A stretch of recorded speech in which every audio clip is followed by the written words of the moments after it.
Hi everyone, a very good morning to all of you watching this video. I am Manat Sharma from Olive Board and I'm here with the live mint analysis that we do every Monday, Wednesday and Friday. Okay, so we bring in some important articles from the newspaper and we try to discuss them in detail, the meaning of it. We try to discuss in detail the meaning of it, right? Then we try to see the static portion of it and the impact of it as well, right? This is what we do with the articles, right?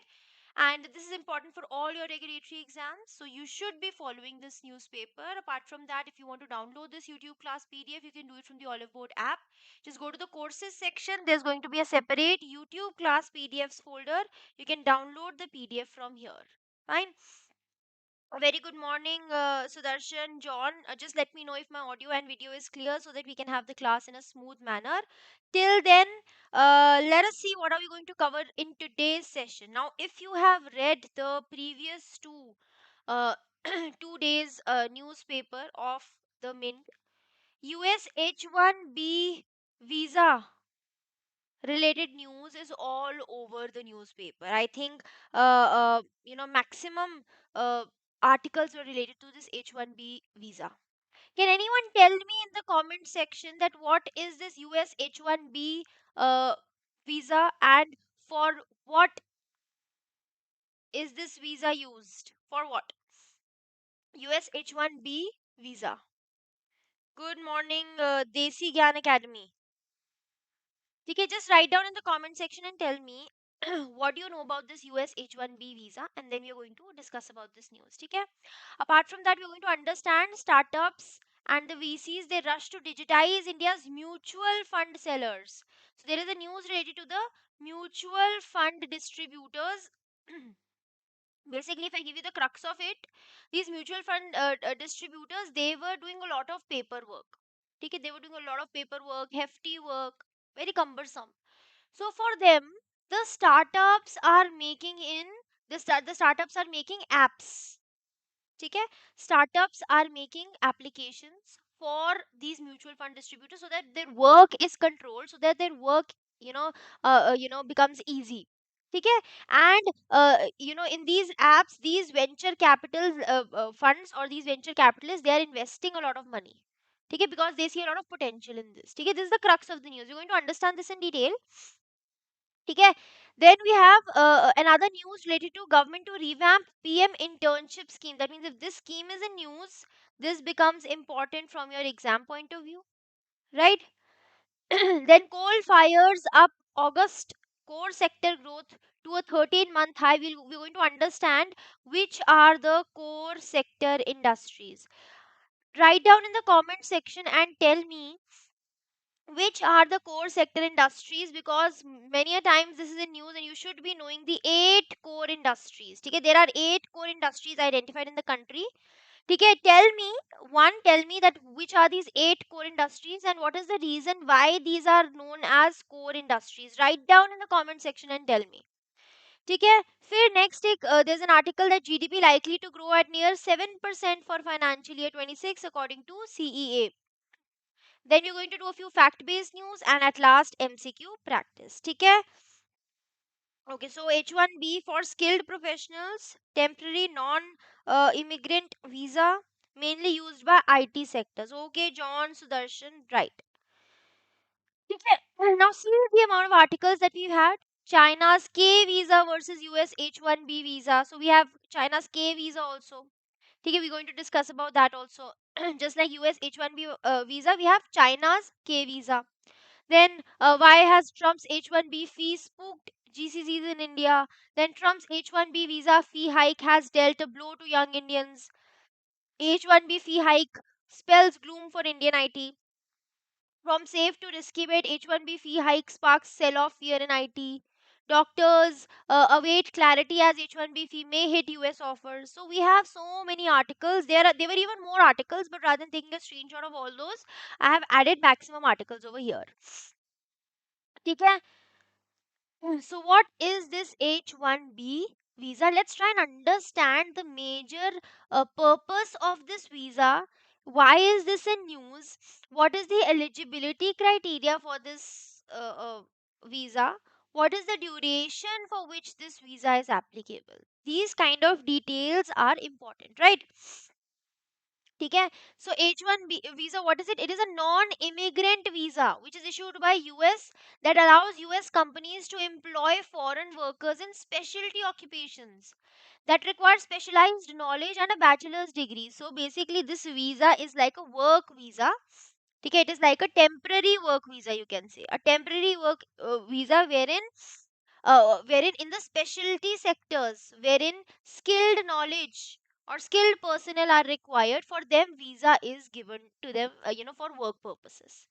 Okay, it enables US employers to hire highly skilled foreign professionals. So the US employers, they are able to hire highly skilled foreign professionals, especially in which all sectors?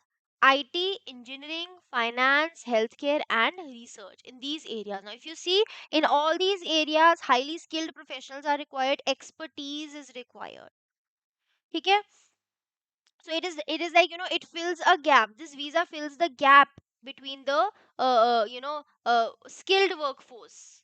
Skilled workforce. Okay? It fills that gap. What is the eligibility?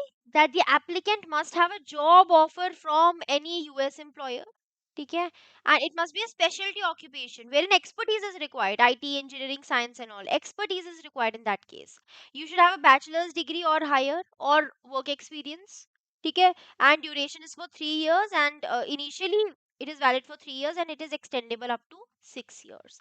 This is what is the H1B. That means Indians used these a large number of Indian IT professionals, like from firms like Infosys, TCS, Wipro, they go to the US on this H1B visa. And it provides access to global careers, higher salaries, international exposure. This is the benefit of the this H1B visa. Okay? Now each year US allows a limited number of new H1B visas so that there's not an influx of so many people. So there's a limited amount of people who are allowed to enter. Currently, 85,000 visas on an annual basis, of which 20,000 are reserved for those with US master's degree or higher. So 20,000 reserved for those who have done a master's degree in the US, and rest all for others. This is the current or the quota or the cap that US has put. Fine. So it is like a work permit that allows foreign professionals to work in the US, and mostly people from India and China are employed. Mostly. Okay? Now, what is the news about? What is the news? The US government under Donald Trump, they have proposed a $10,000 increase in H1B visa fees. If there's going to be a $10,000 increase, that means this fee is going to increase. That means more and more people will not be able to go to the US because many people won't be able to afford a lot of fees, because they've not even increased a minute they've not even increased it minutely, but immensely, like 10,000 dollars increase. Okay? This hike, it targets the large companies in the IT sector, but these also extend to IT services, medical professionals, other sectors who employ skilled foreign talent. That means in US now they will not be able to employ or hire workers from abroad or highly skilled professionals for abroad, and there can be a skill issues or skilled workforce issue in the US. This can also be a problem that we can see. And India is the largest source of this H1B visa holders, and especially in IT and healthcare, which is going to really impact the Indians. Okay, Indian IT companies like TCS, HCL, Infosys, Wipro, they may face increased costs. है ना? Even though large firms can absorb some of this cost, but smaller firms and startups, they are going to struggle. Nifty IT index had fallen nearly 16% in 2025. That means market concerns are there. 20 to 50% of Indian IT revenues come from US. ठीक है, and this H1B fees, it might impact this, right? Then if I talk about short term effects, they're going to be layoffs, delayed project ramp up, slower revenue growth for smaller firms. And the global capability centers and Indian IT talent pool, they are going to face uncertainty. There's going to be impact on healthcare professionals also, doctors, nurses, medical staff, they are going to be affected because healthcare H1B visas are used for staffing US hospitals, and there's going to be a shortage of staff in the US hospitals. Over 1.76 lakh Indian healthcare professionals, they might face disruptions. Sickle cell anemia programs, other medical services which really rely on Indian professionals. So there are certain programs, there are certain services which rely completely on Indian professionals. For example, the sickle cell anemia programs, completely dependent on Indian professionals. They are going to be impacted, right? Okay. What is the industry response? Some large IT firms like TCS and Fossil HCL, they might manage the cost increase to a certain extent, but smaller IT and startup companies, they will be they will reduce hiring, they will delay expansion, and they're going to face cost pressures also. US and universities and research institutes which employ Indian talent, they are going to face higher recruitment costs.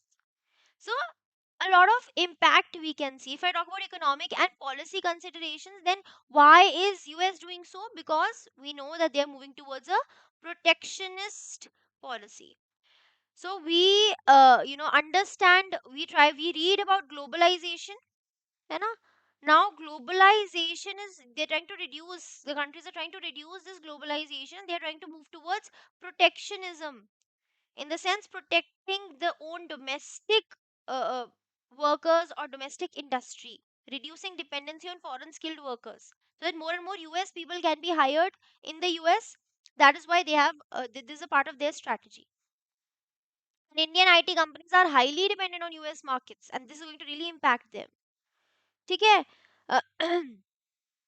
So GCCs and Indian talent pools, they could adjust by hiring local hires in India, or exploring other countries like China, K visas in China for business operations. So maybe just like we have H1B virus, the same purposes of K visa, H1B virus. I'm saying H1B visa, है ना? Similarly, we have K visa in China. ठीक है? Fine. This was the news about. I hope this is clear to all of you. Good morning, Nakli email. Around 75, 71% Indians get H1B visa per year. Huh. I am not. It's basically $10,000 increase. $100,000.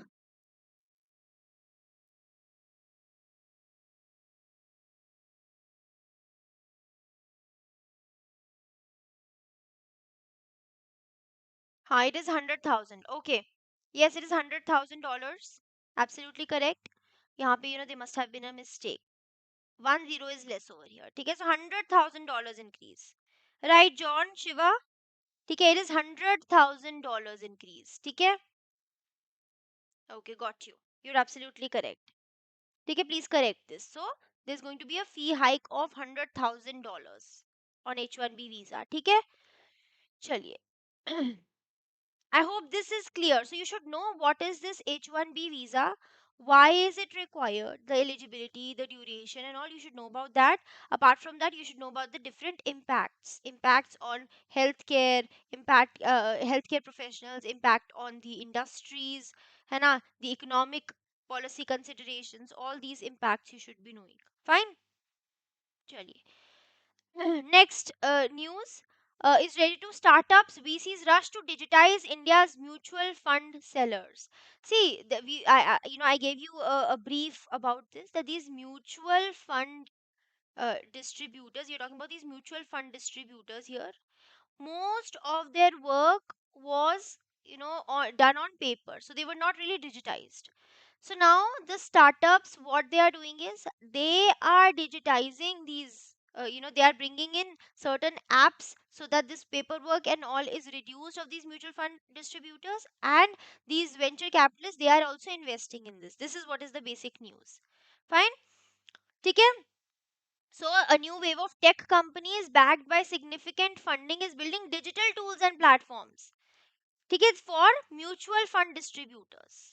Who are mutual fund distributors? They are basically financial advisors who help people in cities and towns across India to invest their money in mutual funds. Who are mutual fund sellers? They collect money from different people and help them in putting their or investing their money in mutual funds. ठीक है? So startups, they are creating software so that they can help these mutual fund distributors so that they can work efficiently, they can serve more customers. Fine. Yes, absolutely correct. Shiva increased to $100,000. Yes, yes. Okay. So startups are increasingly building technology platforms for mutual fund distributors. And this trend is parallel to the rapid growth of India's asset management industry. And these venture capital investors, they are noticing this opportunity and they are investing. Okay, so you need to know who these mutual fund distributors are. Individuals or small firms. They act as financial advisors. They provide advice, financial advice. What do? They meet with the investors. They understand their financial goals, and then they recommend, whatever is going to be suitable.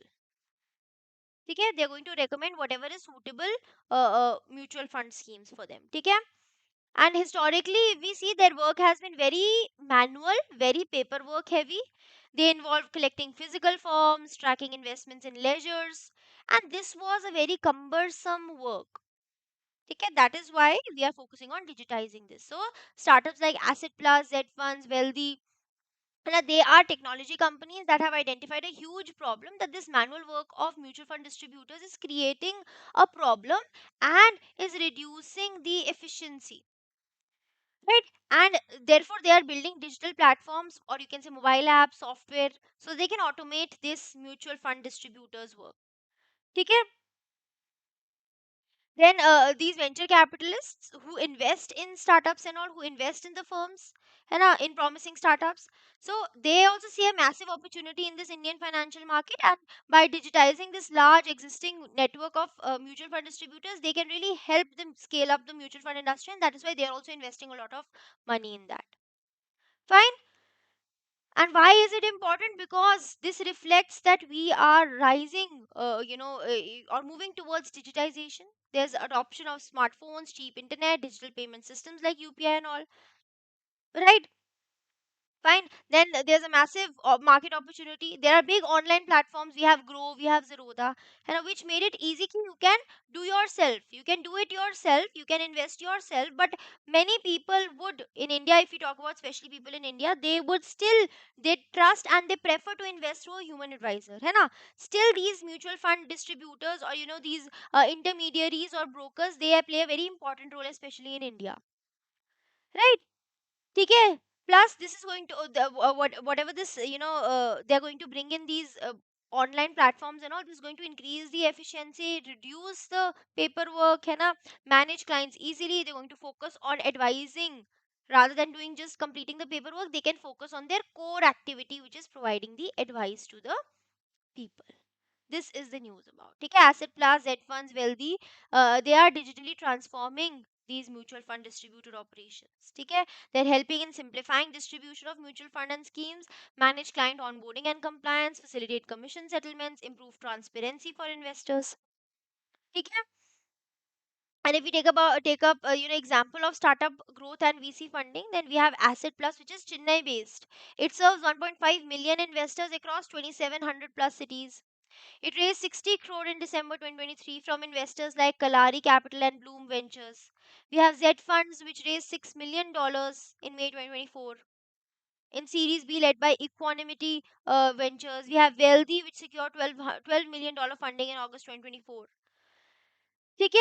And India's mutual fund distributors driven mutual fund distribution is emerging as a key channel. So for retail investors, they trust these mutual fund distributors a lot, and they are very important in financial inclusion, especially in tier 2 and tier 3 cities.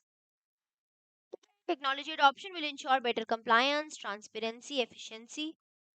I hope this news is clear to all of you. Then you have this PM internship scheme that the government is going to revamp this PM internship scheme. That means this internship scheme is very, very important from your exam point of view. You should know the details of this. So, what is the aim of this PM internship scheme? It aims to bridge the gap between academic learning and real world experience for the youth. Okay, what is the aim? To bridge the gap between academic learning and real world experience, basically providing the students with internships so that they can practically use their knowledge and be industry ready. Because a major problem in our country is this skill gap, and which is because of lack of industry academia collaboration, right? There's a major gap. Education system teaches something, but applicability is something else. Vocational training is very less. Focus on rote learning and theoretical learning. There's more focus. So that is why we have this PM internship scheme. When was this launched? These details are very, very important. Learn these details. Okay? When was it launched? 2nd December 2024 by Ministry of Corporate Affairs. What is the aim? To provide internship opportunities to 1 crore youth in top 500 companies in 5 years. Okay, what is the aim? You have to remember all these things. They can directly, in a question, they can directly give you, such kind of a statement that it provides internship opportunities to, rather than writing 1 crore, they can write 10,000 crore or 10 crore or 20 crore like that. है ना? So you have to keep that in mind. So, internship opportunities to 1 crore youth in top 500 companies in 5 years. In how many years? 5 years. Budget allocation rupees 2000 crore was allocated in financial year 25, and this initiative is part of Modi government's 2 lakh crore allocation which was announced in Union Budget 2024. What is the scope of the scheme? It provides 1 year internship opportunities to 10 million people over 5 years. So, 1 year internship opportunities, 10 million people, 5 years. Stipend is 5,000 per month, and one time joining incentive is also provided of 6,000 rupees. So, this is basically to boost employability, provide real world corporate exposure to the students. Okay, the first phase was in October 2024, which was rolled out to top 500 companies in India, which offered 127,000 internships. Okay, target was 125,000, but they offered 127,000 internships beyond the target, much more than the target. 621,000 people applied, but only 28,000 accepted offers, and 8,700 joined. So you can see that very less people actually joined. Okay. Second phase from Jan 2025, partner companies offered 82,000 internships and only around 24,000 were accepted. Okay. So basically, according to the data, many people apply but very few join. That means there you need to rework the scheme parameters. There must be something lacking. That is the reason why government is planning to revamp this scheme also. Now, what are the new changes and the features that they are proposing? Firstly, they might, review covering the eligibility conditions and the scope. Geotag locations will be provided to the candidates, which is going to help assess travel requirements within districts. What if, the money is not that sufficient, the stipend is not that sufficient? है ना? Then aim is to enhance transparency and adoption. Experts say that, internships in smaller towns or villages should be provided so that we can bridge the urban-rural divide. Take internship. These integrating internships should be with the undergraduate programs so that 50% of credits are skill based.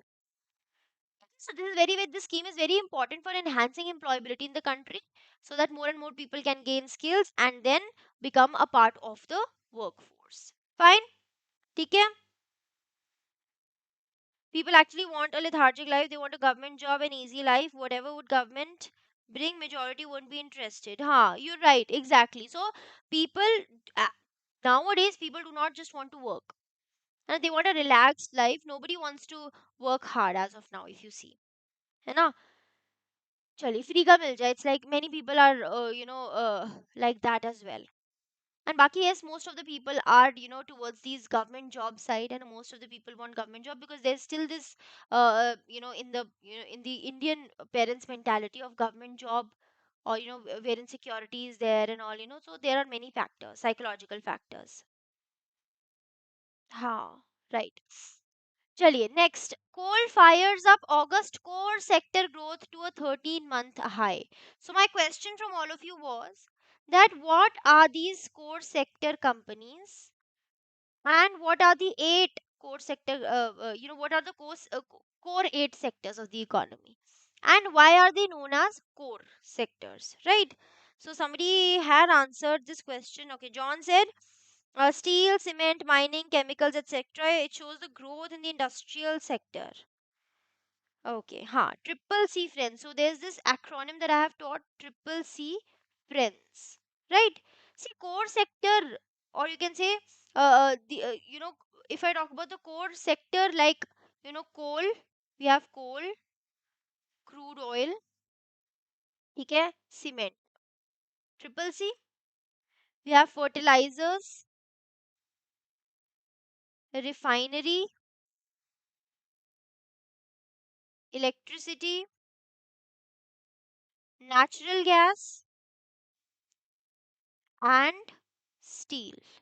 These are the core sectors of the economy. Why are they known as core sectors? Because they are strategically very important. They have a strategic national importance. Okay, strategic national importance, you can say. They are so important for the overall functioning of the economy. These are the base of the economy. Okay, base of the growth of the economy. That is why these core sectors are very important. Okay, so what is the news? That India's core infrastructure industries, they grew at their fastest pace in 13 months with 6.3% growth in August 2025. You have to remember this growth 6.3% directly MCQ can be asked related to this. Okay? And growth was boosted by coal, fertilizers and refinery products. So which saw a growth, which sectors? Coal, fertilizers and refinery products. Okay? What are the 8 core sectors?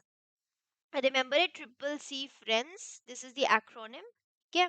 Coal, crude oil, cement, then fertilizers, refinery products, uh, electricity, natural gas, and steel. Okay. And they make up 40% of the country's industrial output. 40%. July 2025 growth slowed to 3.7%.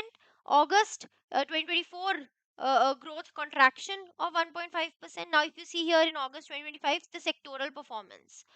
Coal maybe saw an increase in coal production by 11.4%, an increase in the fertilizer output, also increase in refinery, increase in steel, and modest gains in cement. What you have to remember, where did we see a negative growth? Negative growth in crude oil and natural gas. Exactly, like this question can be asked. Crude oil, natural gas, negative growth, rest all positive growth. Coal production maybe saw a very you can see a very high increase of 11.4% as compared to minus 12.3% in July. And maximum growth was seen in steel output. ठीक है, steel output, though less than the previous time, that is 16.6% earlier, but now 14.2%. But still, if you compare it with every other sector, so maximum is steel. So maximum steel 14.2%. Coal production saw a rise 11.4%. And which sector saw negative uh, or a dip in the growth? It is crude oil and natural gas. Remember these facts. ठीक है? IIP for August, industrial production index of industrial production for August expected at 4.5 to 5.5%. ठीक है? And economists say that this is because of a low base effect. Low base effect की पहले ज़्यादा negative थी, इसलिए अभी ज़्यादा high दिख रही है. That is what is meant by base effect. Coal saw strong rebound after double digit contraction in July 2025. ठीक है, according to HSBC PMI purchasing managers index for August 59.3, and I told you that if the value is greater than 50, that means it is expansion, है ना? So this purchasing managers index is nothing. What we do is we take up survey from the industrialists and we ask them that what is their business confidence and what do they think what is going to happen. So if this value is equal to 50, that means no contraction, no expansion. If value is greater than 50, then we say expansion. If less than 50, then we say contraction. है ना? So here the value is more than 50, which shows expansion. ठीक है? Then next news is related to GDP, which is likely to grow at near 7% in financial year 26 on GST boost. My question here is that what do you think? Are we talking about real GDP over here or are we talking about nominal GDP over here? What do you guys think? GDP likely to grow at near 7% in financial year 26 on GST boost according to CEA. Are we talking about real GDP over here or nominal GDP? See, from the nominal GDP, when we subtract inflation or inflation rate, we get real GDP. ठीक है? हाँ, exactly, Anurag. We are talking about real GDP over here. Always remember, nominal GDP is going to be around 9-10%. Mostly it has been around 10%. This time it has reduced a little. We have seen. You know? So 9 to 10% is our nominal GDP growth, but real GDP growth is around 6 to 7%. ठीक है? So yes, we are talking about real GDP growth here. Okay, so Indian economy is expected to grow closer to the upper end of the government's projection of 6.3 to 6.8, and it might even reach towards 7% due to these indirect tax reforms, these GST reforms. ठीक है, CEA Chief Economic Advisor, who is the Chief Economic Advisor, V Anant Nageswaran, ठीक है, had made the statement that GDP growth was 6.5% in financial year 25, slowest in 4 years. But because of this consumption demand boost or reduction in the GST rates, this might increase to 7%. ठीक है, economic survey had projected 6.8% finance, 6.3 to 6.8%, but now it might even reach to 7%. That is what they are saying. India's real GDP grew 7.8% in quarter 1 financial year 26, supported by services, manufacturing, construction, agriculture. And fiscal deficit target is at 4.4% for financial year 26. Okay, if we talk about these GST 2.0 reforms, they include majorly three changes. Firstly, they have reduced the tax rates. Now the slabs are only, the 18% slabs, they have been merged into 5%, and 12% wale have also merged into 5%. Many things, hai na? And there's withdrawal of any compensation, hai na? And small negative where a few items tax increased from 28 to 40%, and mostly on luxury and sin goods. Estimated household tax savings from GST 2.0 is around 1 lakh crore. With consumption and multiplier effects, the total economic impact could exceed 2.5 lakh crore. So these were the major news. Apart from that, we have some fact-based news. For example, India merchandise exports to US down 22% in May to August. So we are talking about merchandise exports. That means we are talking about goods exports. Why, considering the situation of exports is very important, because we know that AD is equal to C plus I plus G plus net exports. If exports are increased, that means our aggregate demand will increase. That means GDP will increase. That means economic growth will happen. If these net exports are reduced, that means our aggregate demand will reduce, GDP will reduce, our economic growth will reduce. That is what is the significance of considering merchandise exports, or considering the value of exports. So India's merchandise exports to US, we are talking about US. Why? Because tariffs by US have reached around 50%. So we are obviously going to see that impact. So because of these tariffs, the merchandise exports to US fell by 22.2% between May to August. Export value dropped from $8.8 billion to $6.9 billion, and this source is GTRI, which is a global trade research initiative. And what was the reason? US tariffs on Indian goods. Tariffs increased 10% in early August, 25% from 7th August, 50% by end of August. ठीक है? Course, unemployment, everything might be impacted. Mostly, see, the immediate effect is on exports. The long term effect will be on employment scenario also, especially now that the H1B visa has these rules have also the fee hike we have seen, so that is also going to impact the employment. So there are larger indicators.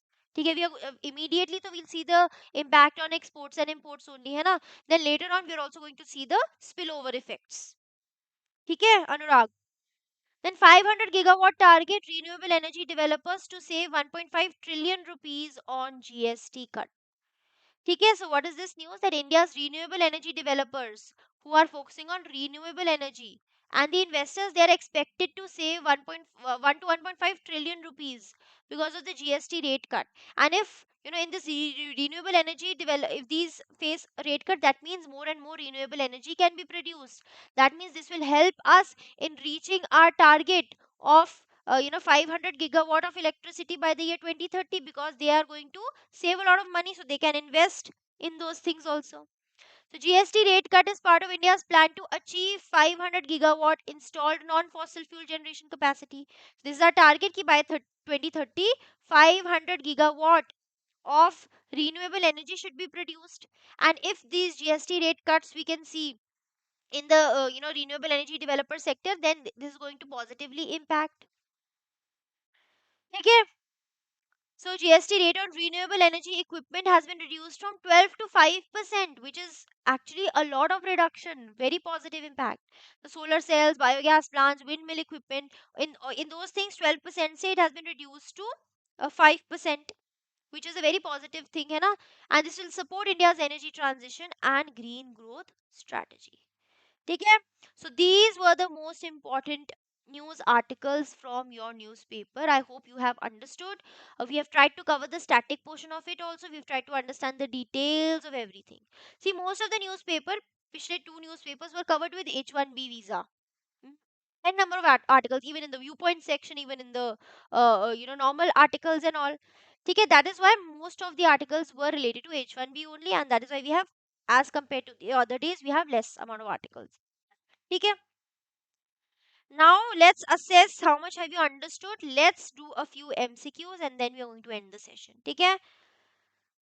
Okay, so the first question. Why are startups and venture capital firms showing strong interest in digitizing India's mutual fund distributors?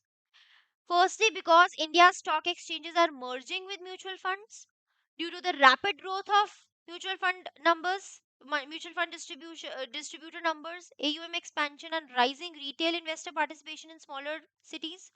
Since RBI has mandated digital platforms for all mutual fund investments, because SEBI is replacing asset management companies with the startups due to a decline in direct stock market participation by investors.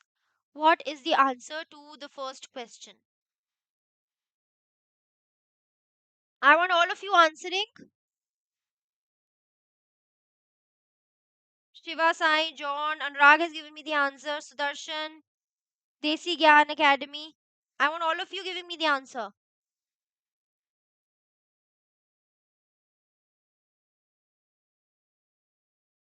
So the correct answer is B, due to rapid growth of mutual fund distribution numbers, AUM expansion, and rising retail investor participation in smaller cities. Absolutely correct. Question 2. Which of the following is not a feature or objective of the revamped Prime Minister's internship scheme? Offering 1 year internships to 10 million youth over 5 years, providing a monthly stipend of 5,000 and one-time joining incentive of 6,000, introducing geo-tagged internship locations for transparency, ensuring internships are limited only to metro cities to boost urban employment, bridging the gap between academic learning and real-world corporate experience. What is the answer? Anita, 1B was the correct answer. What is the answer for question number 2? What is the answer for this question? 2, Anurag is saying D. Sudarshan says A. No, A is the correct. The correct answer is D. ठीक है यहाँ पे see whenever the word only is going to be there, whenever the word only will be there, it is a very extreme word and most likely that statement is going to be wrong. So it is not A. A is absolutely correct, Sudarshan. D is the correct answer. Ensuring internships are limited only to metro cities, not limited to only metro cities. To boost on urban employment, we want to increase rural employment as well. ठीक है? Third question. In August 2025, India's core sector growth hit a 13-month high, mainly due to which of the following reasons? Crude oil, natural gas, cement, which of the following sectors, sorry? Coal, fertilizers, refinery products, electricity, steel and natural gas, cement, crude oil and electricity. Second question. Third question.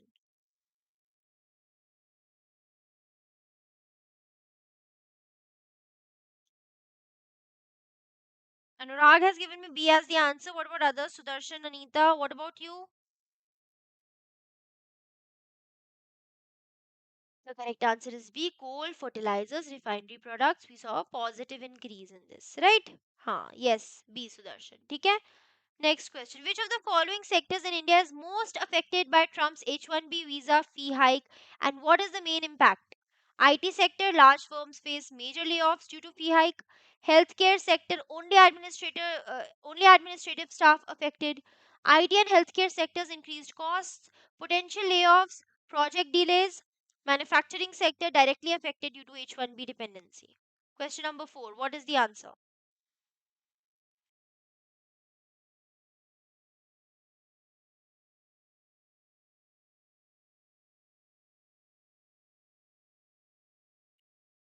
C or A? The correct answer is C only, IT and healthcare sectors. Increased cost, potential layoffs, project delays. C is the correct answer. ठीक है? Next question. According to Union Minister Prahlad Joshi, how much savings are renewable energy developers expected to make due to the GST rate cut? And what is India's renewable power target by 2030?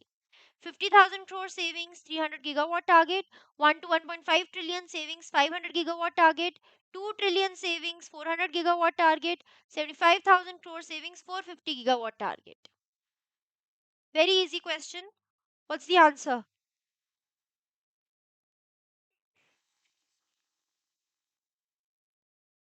Yes, B, 1.1 to 1.5 trillion rupees savings, 500 gigawatt target. ठीक है?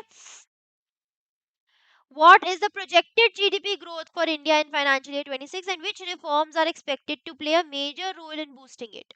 5.5 to 6% growth driven by direct tax rate cuts, 7.5 to 8% growth driven by export incentives, 4 to 4.5% growth driven by subsidy reductions, 6.3 to 6.8% growth driven by GST 2.0 reforms. Question number 6.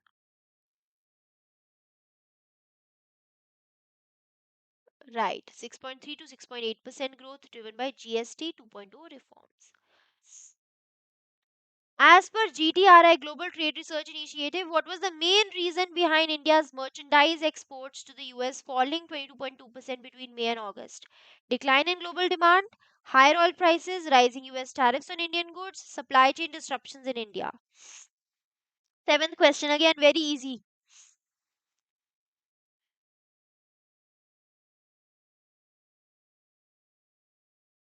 Right. Rising US tariffs on Indian goods. ठीक है?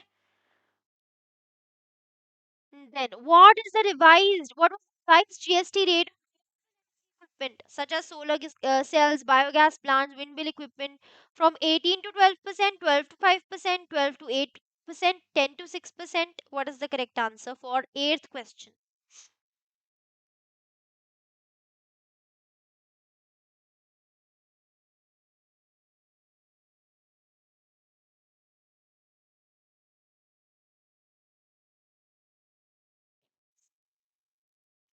Right. B 12 to 5% है ना? ठीक है? So that is all from my side, everyone. I hope this session was beneficial for all of you. If you guys want to connect with me beyond these sessions, Mannat Educator is my Telegram handle. You can connect with me over here. Okay? Okay, everyone. So that is all from my side. Just read the newspaper on your own as well. And I'm wishing you all the best to everyone. Keep studying and keep preparing for your exam. I will see you all in my next one. Let's meet in today evening sessions. Okay? Okay, Sudarshan, you're welcome. You too have a good day, Anurag. Chaliye. Okay, then let's end the session here. Bye bye, everyone.